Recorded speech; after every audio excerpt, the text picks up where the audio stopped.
అండి అందరికీ one more important mini vlog for breastfeeding moms. ఎవరైతే బ్రెస్ట్ మిల్క్ తగ్గుతుందన్నారో వాళ్ళకి బాగా యూస్ఫుల్ అయ్యే రీల్ అనమాట. ఖచ్చితంగా షేర్ అయితే చేయండి. అండ్ ఒక గ్లాస్ రాగి పిండి అయితే తీసుకొని బబుల్స్ లేకుండా ఇలాగ మంచిగా మిక్స్ చేసుకోవాలన్నమాట. ఇంకో బౌల్లో కొంచెం హాట్ వాటర్ అయితే పెట్టేసుకొని బాగా బాయిల్ చేయండి. నేను ఇక్కడ 4 మెంబర్స్కి అయితే చేస్తున్నానండి. అలాగే కొంచెం సాల్ట్ అయితే వేసుకొని మీరు కానీ పాలు మిక్స్ చేసుకోవాలంటే మాత్రం సాల్ట్ అనేది పూర్తిగా అవాయిడ్ చేయండి. ఏదైతే కలిపి పెట్టుకున్న రాగి పిండి వాటర్ ఉన్నాయో అవి వేసేసి మంచిగా కలిపేసుకోండి. కొంచెం తిక్కగా కావాలంటే కొంచెం తిక్కగా చూసుకోండి, లేదు అంటే పల్స్గా కావాలంటే పల్స్గా అయితే కాసుకోండి. డిపెండ్స్ ఆన్ మీ ఒపీనియన్ బట్టి ఉంటుందన్నమాట.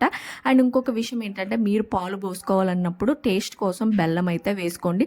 బెల్లం వేసుకొని బాగా కరిగిన తర్వాత ఆరిపోయిన తర్వాత పాలు అనేవి పోసుకోండి. మళ్ళీ వేడిగా ఉన్నప్పుడు పోయకూడదు. బటర్ మిల్క్ అయినా సేమ్ అదే ప్రాసెస్లో ఉంటుంది. నేనైతే బటర్ మిల్క్ యాడ్ చేసుకుంటున్నానండి. ఆరిన తర్వాత ఇంకొంచెం థిక్ అవుతుంది అనమాట. ఇప్పుడు కొంచెం బటర్ మిల్క్ ఇప్పుడైతే నా బ్రెస్ట్ మిల్క్ తగ్గుతుంది 5th మంత్ తర్వాత అన్నప్పుడు ఈ రెసిపీ అయితే ట్రై చేశానండి. నాకైతే 100% బ్రెస్ట్ మిల్క్ అనేది ఇంక్రీజ్ అయ్యింది. ఐ హోప్ మీకు కూడా బ్రెస్ట్ ఫీడింగ్ మామ్స్కి మంచిగా యూస్ఫుల్ అవుతుంది అనుకున్నాను. డైలీ కూడా తాగొచ్చండి ఈ రాగి జావా అనేది. అలాగే వెయిట్ లాస్కి కూడా మనకు ఉపయోగపడుతుంది. రెండిటికి ఉపయోగం ఉండే రెసిపీ అనమాట.